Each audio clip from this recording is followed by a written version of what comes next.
మందసాన్ని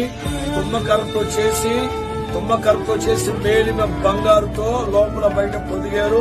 దీన్ని కరుణాపీఠం అంటారు. ఇవి కెరూబులు, రెక్కలు విప్పిన కెరూబులు. ఈ కెరూబులట కరుణాపీఠం అనే యేసయ్యను చూస్తూ ఉండాలి, ఒకరినొకరు చూసుకుంటూ ఉండాలి. సేవకులు సమాధాన పరిచయ సువార్త చేయాలి. సేవకులు ఒకరినొకరు ద్వేషించుకుంటూ దూషించుకుంటకూడదు. యేసయ్యను చూడాలి, అలాగే ఒకరినొకరు చూసుకోవాలి. రెక్కలు విప్పబడిన వారే అంటే ఈ మందసం అనేది దేవుని సంఘం.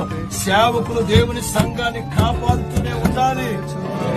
దేవుడు అంటారు నిర్గమకాండం 25వ అధ్యాయం చివరి వాక్యంలో, కెరూబుల మధ్యలో నుంచి, కరుణాపీఠం మధ్యలో నుంచి నేను ఇశ్రాయేలీయులతో మాట్లాడుతాను, వాడు నడవవలసిన త్రోవను వాడికి నేర్పిస్తాను. హల్లెలూయా. Download ShareChat.